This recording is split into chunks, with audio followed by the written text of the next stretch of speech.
So what's one of the most important aspects which you should consider before buying a dash cam? The area covered by the dash camera or the coverage area. The front only dash cams cover about 150 to 160 degrees in front of the car. The dual channel variants on the other hand cover close to 300 degrees because they get 150 front and a 150 degree at the rear. That's still 60 degrees missing out around the car. That's where the triple channel dash cams come in. And in this video, I'll be showing you one of the most value for money triple channel dash cams that's available in the Indian dash cam market. I'm talking about the REDTIGER F17 triple channel dash camera. This dash cam gets 3 dedicated cameras, front, rear and interior, and the whole package comes at only at a price of close to 17,000 rupees. Too good to be true, isn't it? So how good is this dash cam and is this worth your money, and should you be investing 17,000 rupees for a triple channel dash cam? So let's take a deep look at the REDTIGER F17, explore all the aspects of this dash cam and help you decide if this is the right dash camera for you. You're watching Travel Tech, let's get started.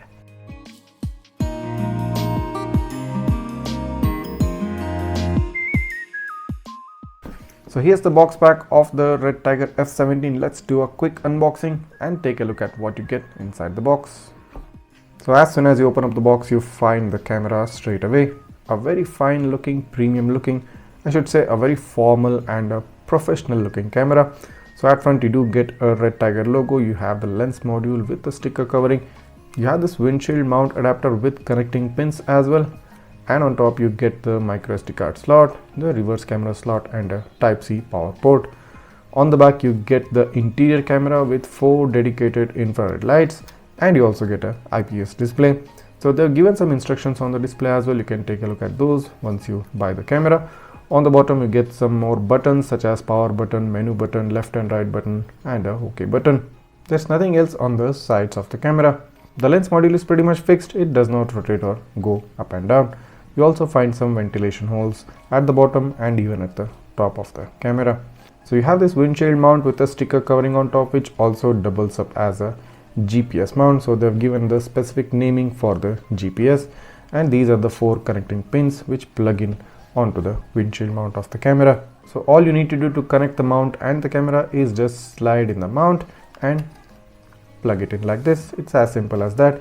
And there is a joint given here on the mount, using which you can rotate the camera to your liking. So you can give the camera the required angle in order to adapt to your car's particular windshield. So one thing to note about the windshield mount, guys, that if you're trying to install it in cars which have vertical windshields such as Thar or Bolero, if you do mount it like this, as you can see, the lens module will probably be facing slightly downwards and not provide the ideal angle if you're looking to get that. So do make note of this point before you purchase this dash cam.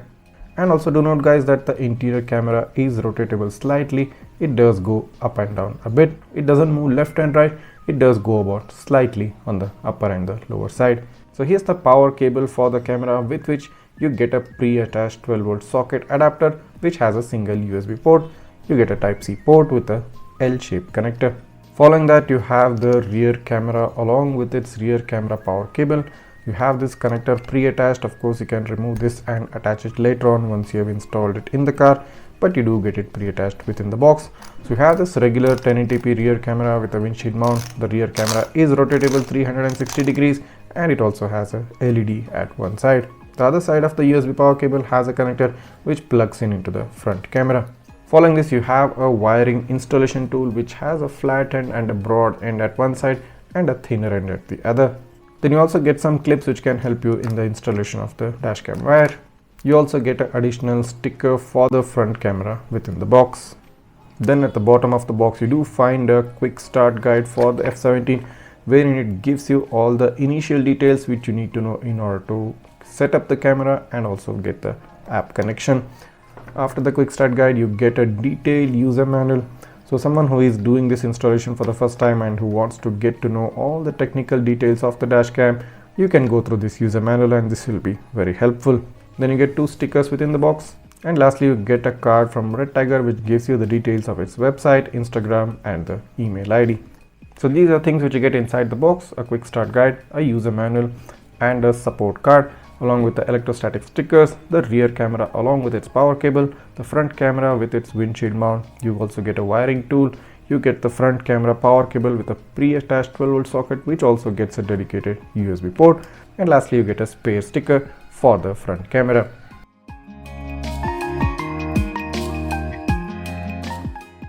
So starting with the installation process, first of all you need to remove the covering from the front lens. Following that, remove the sticker from the interior camera and the 3-inch LCD display as well. Take the windshield mount and plug it in. Align it properly to the 4-pin connectors and just push the mount so that it fits firmly. Also remove the sticker from the windshield mount. Once the sticker is removed, align the camera or place it on your desired area and press around the windshield mount so that the camera adheres really well onto the windshield. Following this, take the rear camera and remove the sticker from its lens module along with removing the sticker from the windshield mount. Once the sticker is removed, place the rear camera based on your desired position and press around gently for proper adhesion. Also take the connectors, the power cable for the rear camera and connect it with the cable from the rear camera. Take the other end of the rear camera power cable and plug it into the front camera.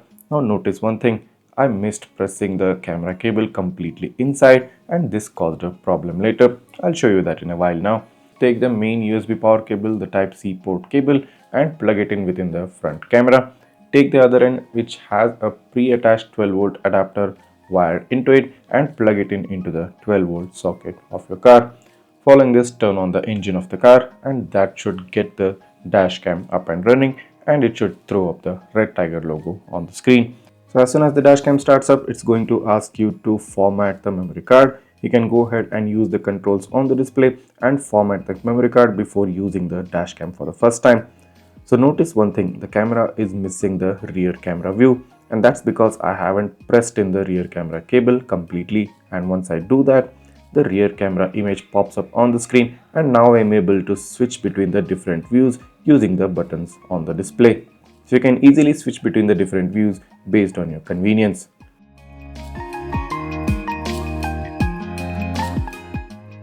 Moving on to the overall video quality, from the front camera, I have given the specifications right on top. This provides a 2160p resolution at 24 frames per second at about 21,000 kbps bitrate and a 156 MB per minute of file size.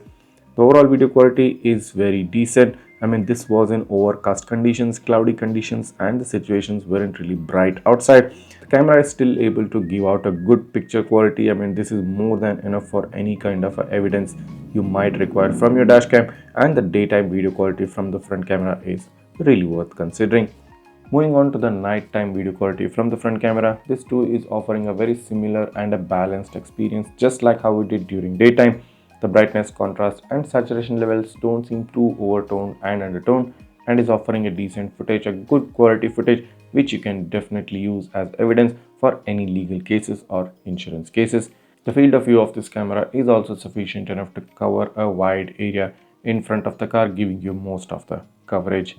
Now here's the number plate read of a two-wheeler at a distance of less than 10 feet during daytime from the front camera, and if we do zoom in to take a look, a very decent read. All letters and numbers are clearly visible, so you can definitely be sure that this camera is good enough to catch number plates of two-wheelers at a very close range. Moving on, here's the number plate read of a car which is about a distance of 20 feet or more, and if you zoom in to take a look, a decent read. You do see some mild noise here and there, but the overall readability of the plate is good enough and you will be definitely able to make out the entire number plate at a distance of 20 to 25 feet. Now here's the next sample wherein I want to show you the number plate read during night time. Now this is at a closer range than the previous example. The vehicle is about a distance of 10 feet or something, but do note that in this specific snapshot, the headlights of my car are turned off, and if you zoom in to take a look, a good read of the number plate, all letters and numbers are clearly visible and sufficient enough to identify the vehicle and entirely identify the plate. But what happens if I turn on the headlights? Now once the headlights are turned on and if I zoom in, it does seem to cause an overexposed look and you probably won't be able to read number plates during such instances. Now this is common with all the cameras which do not get a Starvis 2 sensor. Moving on to the interior camera recording, now this offers a 1920x1080 full HD resolution at a similar 24 frames per second. It has a bitrate of about 5000 kbps and a file size of about 38 MB per minute. The clarity from the interior camera is actually good. I'm quite satisfied with the kind of video footage right here, and of course also along with that the field of view of the camera is sufficient enough to cover the rear windshield, the rear windows and some part of the front windows as well. Now during daytime this will definitely offer you very good cabin footage, which is more than enough for any kind of evidence-based purposes. Moving on to the night footage from the interior camera, as you can see now it has switched to black and white because this is now recording in infrared using the 4 infrared lights present right next to the interior camera. The video quality and clarity is also very good in the infrared vision because at this particular moment the cabin was completely dark, but having a infrared vision renders everything visible, renders everything brighter, and you will be able to see all the incidents that are happening inside the cabin of the car. Moving on to the rear camera video quality, this too offers a full HD resolution at 24 frames per second. I'm quite happy with the kind of video footage the rear camera is providing because you can see how cloudy the condition was, and because of which the footage has turned out to be much dimmer. But in spite of this, the contrast levels are right on point. It does not offer that overexposed or that hazy look which we usually tend to see from most rear cameras. The daytime video footage quality from the rear camera is sufficient and well value for money. Moving on to the nighttime video quality from the rear camera, this tends to capture some sort of a glare from the headlights and the street lights, but that's a very common affair with most rear cameras. But the other aspects of the rear camera such as the brightness, contrast and saturation levels do seem decent and usable for most purposes. Now in terms of number plate readability, it might be good only at a very close range. Don't expect to have very good readability at a higher distances. The overall video quality is sufficient and more than enough and suitable to be used as evidence for any kind of a purpose you might want to use it for. Showing you the side-by-side comparison of all 3 cameras together. On top you can see the front camera, in the middle is the interior, and on the bottom is the rear camera. Now definitely the front camera outshines the other two because it is of a higher resolution and is offering a better contrast saturation levels. In terms of the interior camera, this too is offering a very decent footage, and for the purpose of recording cabin, this is more than enough. The rear camera too is performing as expected for the price this camera comes in, and for the entire value for money package the F17 offers. All 3 cameras are performing as expected, and you can be at a complete peace of mind once you start using the F17 dash camera.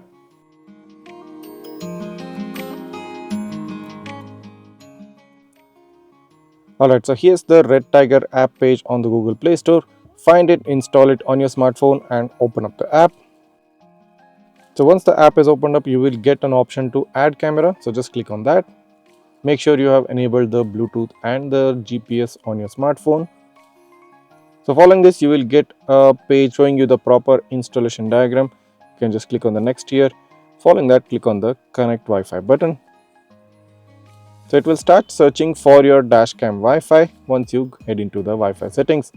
So in order to enable the Wi-Fi, head into the settings within the Dashcam. Come down to the Wi-Fi settings and click on OK. Following that, head to the on button right here. Switch to the on and then click on the OK button. They have also given the Wi-Fi name and the password. Basically the password is 1234556 and 78. So just click on the OK button. So now the Wi-Fi information is being displayed on the screen. Scan for the Wi-Fi networks again, and here as you can see the Redtiger F17 network has popped up. Click on that. Enter the password 1234567 and 8. Click on the connect button. Now the network is connected, so head back onto the Redtiger app. You also get a Wi-Fi connection successful notification on the screen. So as you're seeing right now, the app has successfully connected to the smartphone and the camera is now live streaming to my smartphone. On the bottom left corner of the live streaming, you find the GPS information. On the bottom right, you get the Google Maps. In the middle, you have a speedometer. So let's just head into the settings of the Redtiger app and show you what are the various different options which you get within this app. So first of all, you have the sound recording option which you can enable or disable. Then you have the video resolution option wherein you have the option of 4K 1080 1080 or 2.5K 1080 and 1080p. Now this is because I have connected the rear camera. In case if I disconnect the rear camera, let's see what happens. So now as you can see, you get 3 different options: 4K and 1080, 2.5K for both front and the interior, or 2.5K for the front and the 1080p for interior. So you get these three options in case you disconnect the rear camera. So let's just connect back the rear camera to its original connection. So now once the rear camera gets connected, you get back the 3 camera resolution options. Following that, you have the loop recording duration wherein you get 1, 3 and 5 minute options. Then you have the collision detection sensitivity for driving. You can set it at low, medium or high, or you can completely turn it off. Then you have the speed unit option where you can set it to miles per hour or kilometers per hour. Then you have the Wi-Fi name and Wi-Fi password, firmware version, format SD card and factory reset option. If I do head back and head into the album of the Redtiger app, the camera screen goes into a Wi-Fi playback mode and I'll be able to download videos whichever I want right on my smartphone. So just in case if I select a file and if I want to download it, there is a specific download button right here, and if I click on that, the video was downloaded pretty fast, I must say. Following that, you also have the option to turn on or turn off the mic right on the live streaming screen, and of course you can also flip between the various different displays based on your requirement.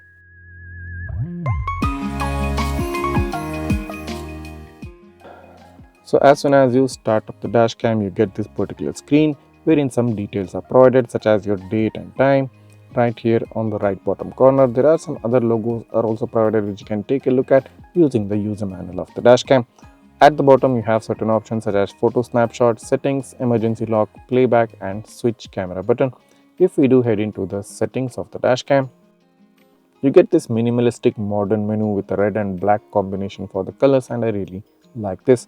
So the first option is the resolution option, and if you head into that, you get two options, that is 4K 1080 and 2.5K 1080 and 1080. So this is because we have connected 3 different cameras. So in case if you do disconnect the rear camera, you're going to get 3 different options with variable frame rates. Next to that, you have the format SD card option which you can use in order to format the memory card. Then you have the loop recording option, and if you head into this, you get loop recording durations for 1 minute, 3 minutes and up to 5 minutes. Then you have the clock setting option which you can use to set the time and date manually. Following that, you have the time style option which you can select like 24 hours or 12 hours format. Then you have the time zone option which you can manually select. Following that, you have the language option to select the compatible language. Then you have the Wi-Fi option in order to enable the dashcam Wi-Fi. Following that, you have the app option wherein it gives you a QR code which you can scan using your smartphone to get the corresponding app on your smartphone. Then you have the G sensor option which you can use to toggle the sensitivity of the G sensor to completely off or high or medium or low. Then you have the GPS information, and if you click on that, it will show you the GPS signal strength. Then you have the screensaver option wherein you can set a preset amount of time after which the screen will turn off. You can either select 1 minute, 3 minutes or 5 minutes, or completely turn off so that the screen always remains on. Then you have the rear camera flip option which you can use to flip the rear camera video feed, and of course you can also mirror the rear camera image using this particular option. Then you have the screen flicker option wherein you can select the frequency to either 50 Hz or 60 Hz. Then you have the click tone option which you can enable, which is going to give you a clicking sound each time you press the button on the dash cam. Then you have the sound record option, basically the mic option which you can enable or disable. Then you can also enable or disable the startup sound of the dash cam if you find it irritating. You can also head into the date stamp option which you can enable to make sure the date is displayed on the video, or you can turn it off to make sure there is no date being displayed on the video. You can also do the same for the speed stamp as well. Following that, you have the format reminder option which you can set to 15 days or 25 days, or you can of course turn it off completely. Then you have the DST option, and then you also have the turn off the inside camera option. Using this option, you can turn off the interior camera and make sure that only the front and the rear cameras are working. Following that, you have the infrared LED option wherein you can set the LEDs to be on automatically by the dash camera, or you want them to be always on, you can set it on, or you want them to be always off, you can set it off. Then you have the speed units where you can set kmh, that is kilometers per hour or miles per hour. Then you have the driver fatigue reminder, and if you head into this, you have a preset timer of either 1 hour, 2 hours or 3 hours, after which it's going to remind you to take a break. Then you have the card speed option where you can check the speed of the card and the compatibility. Then you have the reset setup wherein it's going to reset the dashcam settings. Then you have the help center option, which is going to give you a QR code using which you can contact the Redtiger support. Then lastly, you have the product information, wherein it gives you the model name and the firmware version of the camera. So this is a pretty simple and a straightforward user interface from the camera, no complication at all, and this is one of the most easy to use menus I've seen on a dash camera. So this was an exhaustive and extended review video for the Redtiger F17 dashcam, and you probably are not going to watch this anywhere else on the internet. And in case if you do like this dashcam and are interested in purchasing it, the link to purchase it is given in the description below. Just head down, click on the link and purchase it. Also do note that this video took a lot of effort and planning to bring in front of you, and if you guys appreciate that effort, make sure to go ahead and hit that subscribe button right now and smash that like button. Also don't forget to hit the bell icon so that you get notified each time I upload a new video. Also, if you have any queries regarding this dash camera, you can always write that down. I'll try to answer them as soon as possible. Thanks for watching and see you in the next one.